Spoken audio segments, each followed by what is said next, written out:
മുനമ്പത്ത് നിന്ന് ഒരു വ്യക്തി പോലും കുടിയൊഴിപ്പിക്കപ്പെടില്ല. ഞങ്ങൾക്ക് അവരോടൊപ്പം കൈചേർത്ത് പിടിച്ചുകൊണ്ട് അവർക്ക് നികുതി അടയ്ക്കുന്നത് വരെയുള്ള അവരുടെ പോരാട്ടങ്ങളിൽ ഭാരതീയ ജനതാ പാർട്ടി ഉണ്ടാകും. ഞങ്ങളുടെ വകുപ്പ് മന്ത്രി ശ്രീമാൻ കിരൺ റിജു ഉണ്ട്. ഇന്ത്യയുടെ പ്രധാനമന്ത്രി ഈ വിഷയത്തെ കൃത്യമായ രീതിയിൽ പരിശോധിച്ചിട്ടുണ്ട്. നിയമനിർമ്മാണം നടത്താൻ തീരുമാനമെടുത്തിട്ടുണ്ട്. അത് നമുക്ക് വരാൻ പോകുന്ന നാളുകളിൽ കാത്തിരുന്ന് കാണാം. ഞങ്ങൾക്കിത് 10 വോട്ടിൻ്റെ വിഷയമല്ല. ഞങ്ങൾക്കിത് മത്സ്യത്തൊഴിലാളികളായ പാവപ്പെട്ടവരായ 5 സെൻറ്റും 10 സെൻറ്റും ഭൂമി പൈസ കൊടുത്ത് വാങ്ങിച്ചിട്ടുള്ള ആളുകളുടെ വിഷയമാണ്. ചേച്ചി, ഇപ്പോൾ BJP സംസ്ഥാന അധ്യക്ഷന്റെ ജില്ലാതല യാത്രകൾ ആരംഭിച്ചിരിക്കുകയാണ്. എത്രത്തോളം പ്രതീക്ഷകളുണ്ട് ഇനി മുന്നോട്ടുള്ള സമയം? ഞങ്ങൾക്ക് പ്രതീക്ഷകളേ ഉള്ളൂ.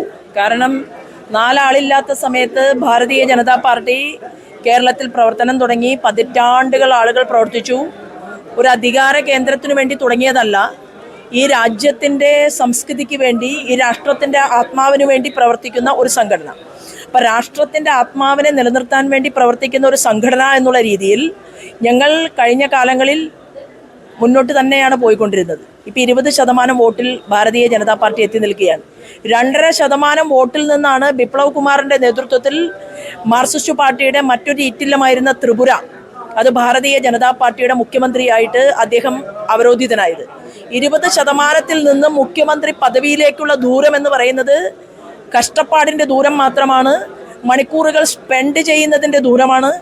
അത് ഓരോ പ്രവർത്തകനും ബൂത്ത് തലത്തിൽ നിന്ന് ബൂത്ത് പ്രസിഡന്റ് മുതൽ സംസ്ഥാന പ്രസിഡന്റ് ശ്രീമാൻ രാജീവ് ചന്ദ്രശേഖർ വരെയുള്ള ആളുകൾ ഇൻവെസ്റ്റ് ചെയ്യുന്ന സമയത്തിൻ്റെ മൂല്യം മാത്രമാണ്. ആ സമയം ഇൻവെസ്റ്റ് ചെയ്യാൻ ഒരു മടിയുമില്ലാത്തവരാണ് ഭാരതീയ ജനതാ പാർട്ടിയുടെ കാര്യകർത്താക്കന്മാർ, ഭാരതീയ ജനതാ പാർട്ടിയുടെ ഉത്തരവാദിത്വത്തിൽപ്പെട്ട ആളുകൾ. അതുകൊണ്ട് ഞങ്ങളെ സംബന്ധിച്ച് ഞങ്ങൾ ശുഭപ്രതീക്ഷയോടുകൂടി മുന്നോട്ട് പോകുന്നു. കേരളത്തിൽ ഞങ്ങളെ ശുഭപ്രതീക്ഷയായിട്ടുള്ളൂ. കാരണം ഈ ഇടതുപക്ഷ ജനാധിപത്യ മുന്നണിയുടെ ഗവൺമെൻറ് നടത്തുന്ന ധൂർത്ത്, സ്വജനപക്ഷപാതം, അഴിമതി, ഈ 3 കാര്യങ്ങളിൽ ചുറ്റപ്പെട്ടുകൊണ്ട് കേരളത്തിൻ്റെ എല്ലാ മേഖലകളും തകരുകയാണ്. കേന്ദ്രത്തിൽ നിന്ന് ചോദിക്കുന്നതും ചോദിക്കാത്തതും ആയിരക്കണക്കിന് കോടി രൂപ കൊടുക്കുന്നു. ആ വാങ്ങുന്ന പണം വകമാറി ചിലവഴിക്കുന്നു. ആ പണം ലാപ്സാക്കി കളയുന്നു.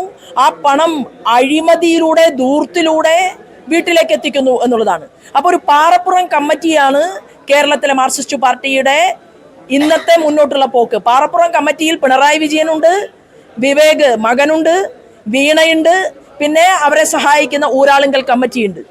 അങ്ങനെയുള്ള ഒരു പാറപ്പുറം കമ്മിറ്റിയുടെ കയ്യിൽ ഇനി കേരളത്തെ കൊടുക്കില്ല എന്ന് തീരുമാനമെടുത്തുകൊണ്ട് കേരളത്തിലെ ജനാവലി അതിശക്തമായിട്ട് മുന്നോട്ട് വരികയാണ് മാർക്സിസ്റ്റ് പാർട്ടി. പഴയകാലത്ത് ഒരുപാട് കാര്യങ്ങൾ ജനങ്ങൾക്കിടയിൽ പ്രവർത്തിച്ചു എന്ന് പറയുന്ന പാർട്ടി ഉണ്ടല്ലോ, അത് പാവപ്പെട്ടവരുടെ മനസ്സിൽ ആ പാർട്ടിക്ക് ബ്രെയിൻ ഡെത്ത് സംഭവിച്ചു കഴിഞ്ഞു. ആ പാർട്ടി മരണപ്പെട്ടു കഴിഞ്ഞു.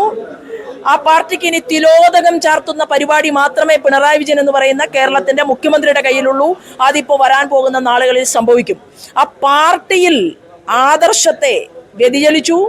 ആ പാർട്ടിയുടെ മുൻകാല നേതാക്കന്മാരുടെ വാക്കുകളെ, അതിനെയെല്ലാം തന്നെ കാറ്റിൽ പറത്തി സത്യമില്ലാത്ത സ്വജനപക്ഷപാതിയായി മാത്രം മാറിയിട്ടുള്ള ഒരു വ്യക്തിയായിട്ട് കേരളത്തിന്റെ മുഖ്യമന്ത്രി പിണറായി മാറിക്കഴിഞ്ഞിരിക്കുകയാണ്. 100 കോടി രൂപ ചിലവഴിച്ചുകൊണ്ടുള്ള ഉത്സവ മാമാങ്കം നടത്തുമ്പോൾ 10 രൂപയ്ക്ക് ഗതിയില്ലാത്ത, ജനങ്ങളുടെ നിത്യോപയോഗ വിഷയങ്ങളിൽ അവരുടെ പെൻഷൻ പദ്ധതി പോലും നിർവഹിക്കാൻ സാധിക്കാത്ത, ഇന്നും 400 കോടി രൂപ കടം വാങ്ങിയിട്ടുള്ള ഈ നിരുത്തരവാദപരമായിട്ടുള്ള ഗവൺമെന്റിന്റെ പക്ഷത്തു നിന്ന് ജനം മാറി ചിന്തിക്കുകയാണ്. കമ്മ്യൂണിസ്റ്റ് പാർട്ടിയിൽ നിന്ന് ഒരു ഒഴുക്കായിരുന്നു കഴിഞ്ഞ പാർലമെന്റ് തെരഞ്ഞെടുപ്പിൽ. ഞാൻ ആലപ്പുഴയിലാണ് മത്സരിച്ചത്. ഇവരുടെ ഈറ്റില്ലമായിട്ടുള്ള പുന്നപ്രയിലും വയലാറിലും താമര ചിഹ്നം 1ാം സ്ഥാനത്തായി. അവിടെ കണ്ടല്ലൂർ പഞ്ചായത്താണെങ്കിലും കോൺഗ്രസ് ഭരിക്കുന്ന പഞ്ചായത്തും മാർക്സിസ്റ്റ് പാർട്ടി ഭരിക്കുന്ന പഞ്ചായത്തും BJPയിലേക്ക് ഒഴുകി. തൃശ്ശൂർ പേരൂരിൽ നമ്മൾ കണ്ടത് അതാണ്. തൃശ്ശൂർ പേരൂരിലെ ശ്രീമാൻ സുരേഷ് ഗോപിയുടെ നേതൃത്വത്തിൽ ഞങ്ങൾക്ക് സംഘടനാ പ്രവർത്തനം അതിശക്തമായിട്ടുള്ള ഈ ജില്ലയിൽ ഭാരതീയ ജനതാ പാർട്ടിക്ക് MP ഉണ്ടായി. അദ്ദേഹം മന്ത്രിയായി. അദ്ദേഹം ടൂറിസം മേഖലയ്ക്ക് വേണ്ടി പ്രവർത്തിക്കാൻ തയ്യാറാണ്. പെട്രോളിയം മിനിസ്ട്രി അദ്ദേഹത്തിൻ്റെ കയ്യിലുണ്ട്. എന്നാൽ ചർച്ചകൾ നടത്താൻ, കാര്യങ്ങൾ എത്തിപ്പിടിക്കാൻ, കേരളത്തിലെ ജനങ്ങൾക്ക് വേണ്ടി പദ്ധതികൾ ആവിഷ്കരിക്കാൻ സാധിക്കാത്ത മരുമോൻ ടൂറിസം വകുപ്പ് മന്ത്രിയായിരിക്കുന്ന ഈ കേരളത്തിൽ സുരേഷ് ഗോപിയുടെ പ്രവർത്തന മികവിനെ ഉപയോഗപ്പെടുത്താൻ കേരളത്തിൻ്റെ മുഖ്യമന്ത്രിയും തയ്യാറല്ല, ടൂറിസം വകുപ്പ് മന്ത്രിയായിട്ടുള്ള ശ്രീമാൻ റിയാസും തയ്യാറല്ല. അപ്പോൾ കേരളം 2 കേന്ദ്രമന്ത്രിമാരെയാണ് ശ്രീമാൻ നരേന്ദ്രമോദിയുടെ നേതൃത്വത്തിൽ നമുക്ക് കാണാൻ സാധിക്കുന്നത്. Mister George Kurian fisheries department അദ്ദേഹം കൈകാര്യം ചെയ്യുന്നു. വിവിധങ്ങളായിട്ടുള്ള വകുപ്പുകളെ ഏകോപിപ്പിച്ചുകൊണ്ട് കേരളത്തെ മുൻനിരയിലേക്ക് നയിക്കണമെന്ന ആഗ്രഹമുള്ള രാജ്യത്തിന്റെ പ്രധാനമന്ത്രി, ആ പ്രധാനമന്ത്രിയുടെ മുന്നിൽ ഇന്ന് കേരളത്തിന് കാണാൻ സാധിക്കുന്നത് കടബാധ്യതയുള്ള ഒരു സംസ്ഥാനം. 30% ഇവിടുത്തെ തൊഴിലില്ലായ്മയുടെ വർധന എന്ന് പറയുന്നത്. ഇവിടെ നാണ്യപ്പെരുപ്പത്തിന്റെ കാര്യത്തിൽ 5.3% തൊട്ടടുത്ത സംസ്ഥാനങ്ങൾ നിൽക്കുന്നതെങ്കിൽ ഇവിടെ 3.1% ഈ സംസ്ഥാന ഗവൺമെന്റ് നിലകൊള്ളുകയാണ്. അപ്പോൾ എല്ലാ മേഖലയിലും, ഇൻഫ്ലേഷന്റെ കാര്യത്തിൽ മാത്രമല്ല, സാമ്പത്തിക ക്രമീകരണം ഇല്ലായ്മയുടെ കാര്യത്തിൽ മാത്രമല്ല, എല്ലാ മേഖലകളിലും ഈ ഗവൺമെന്റിനെ നയിക്കുന്ന മുഖ്യമന്ത്രി സ്വേച്ഛാധിപതിയെ പോലെ മുന്നോട്ട് പോവുകയാണ്. പണ്ട് പാർട്ടി നേതാവിന് അല്ലെങ്കിൽ ഭരണകൂടത്തിന്റെ തലവന് തെറ്റുപറ്റിയാൽ ചോദ്യം ചെയ്യാൻ അതിന്റെ പാർട്ടിയുടെ സംസ്ഥാന സെക്രട്ടറി ഉണ്ടായിരുന്നു, അല്ലെങ്കിൽ അതിനുള്ള ഗഡ്സ് പാർട്ടിക്കുണ്ടായിരുന്നു. എന്നാൽ മധുരയിൽ നടന്ന പാർട്ടി കോൺഗ്രസിൽ സ്വർണ്ണക്കടത്തിന് നേതൃത്വം കൊടുത്ത മുഖ്യമന്ത്രിയെ, കരുവന്നൂരിലെ സാരണസംഘ തട്ടിപ്പിന് നേതൃത്വം കൊടുത്ത വ്യക്തികളെ, ഈ അഴിമതിക്ക് നേതൃത്വം കൊടുത്ത വ്യക്തികൾക്കെതിരെ ഒരു വിരൽ ചൂണ്ടാൻ സാധിക്കാതെ ഈ പാറപ്പുറം കമ്മിറ്റിയെ കൈയടിച്ച് പാസ്സാക്കുന്ന ഒരു സമീപനമാണ് അഖിലേന്ത്യാ ഘടകത്തിന്റെ ഭാഗത്തു നിന്നുണ്ടായത്. ആ പാർട്ടിക്ക് ഇതിന്റെ ക്ഷീണമുണ്ടാകും. പാർട്ടിയുടെ തിലോദകം, ചന്ദനവും പൂവും ഒക്കെ ഇലയിൽ സൂക്ഷിച്ച്, നാക്കലിൽ സൂക്ഷിച്ച് കാത്തിരിക്കുന്നവരായിട്ട് കേരളത്തിലെ നല്ലവരായിട്ടുള്ള കമ്മ്യൂണിസ്റ്റുകാർ മാറിയിട്ടുണ്ട്. അത് BJPയിലേക്ക് ആയിരിക്കും അവരുടെ വരവ്. ആ വരവ് തുടർന്നുകൊണ്ടിരിക്കുകയാണ്. ഈ പാർട്ടി കൂടുതൽ വിപുലപ്പെടും. ജനായത്ത ഗവൺമെന്റിന് ഞങ്ങൾ നേതൃത്വം കൊടുക്കും. മുനമ്പം വിഷയവുമായി ബന്ധപ്പെട്ടുകൊണ്ട് കേരളത്തിലെ ഇടതുപക്ഷവും പ്രത്യേകിച്ച് കോൺഗ്രസും വലിയ രീതിയിലുള്ള പ്രചരണം നടത്തുന്നുണ്ട്. BJP ഇതിലൊരു വർഗീയ മുതലെടുപ്പിന് വേണ്ടിയിട്ടുള്ള ശ്രമങ്ങളാണ് നടത്തുന്നത്. പ്രത്യേകിച്ച് ക്രിസ്ത്യൻ മുസ്ലിം വിഭാഗത്തിനിടയിൽ വലിയൊരു സ്പർദ്ധ ഉണ്ടാക്കിയെടുക്കുക, അതാണ് ലക്ഷ്യം. അതുവഴി ഈ ക്രിസ്ത്യാനികളുടെ വോട്ട് നേടുക എന്നുള്ളത് ഈ രീതിയിലാണ് അവർ പറഞ്ഞ് പ്രചരിപ്പിക്കുന്നത്. എന്താണ് പറയാനുള്ളത് അവരോട്? മുനമ്പത്ത് നിന്ന് ഒരു വ്യക്തി പോലും കുടിയൊഴിപ്പിക്കപ്പെടില്ല. ഞങ്ങൾക്ക് അവരോടൊപ്പം കൈചേർത്ത് പിടിച്ചുകൊണ്ട് അവർക്ക് നികുതി അടയ്ക്കുന്നത് വരെയുള്ള അവരുടെ പോരാട്ടങ്ങളിൽ ഭാരതീയ ജനതാ പാർട്ടി ഉണ്ടാകും. ഞങ്ങളുടെ വകുപ്പ് മന്ത്രി ശ്രീമാൻ കിരൺ റിജു ഉണ്ട്.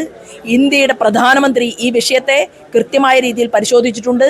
നിയമനിർമ്മാണം നടത്താൻ തീരുമാനമെടുത്തിട്ടുണ്ട്. അത് നമുക്ക് വരാൻ പോകുന്ന നാളുകളിൽ കാത്തിരുന്ന് കാണാം. ഞങ്ങൾക്കിത് 10 വോട്ടിന്റെ വിഷയമല്ല.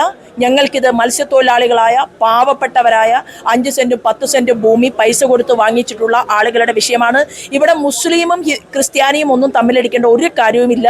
ഈ പാർട്ടിയിൽ ഭാരതീയ ജനതാ പാർട്ടി എന്ന് പറയുന്നത് ഹിന്ദു പാർട്ടിയല്ല. ഭാരതീയ ജനതാ പാർട്ടി ഈ രാജ്യത്തെ മുഴുവൻ മനുഷ്യരുടെയും പാർട്ടിയാണ്.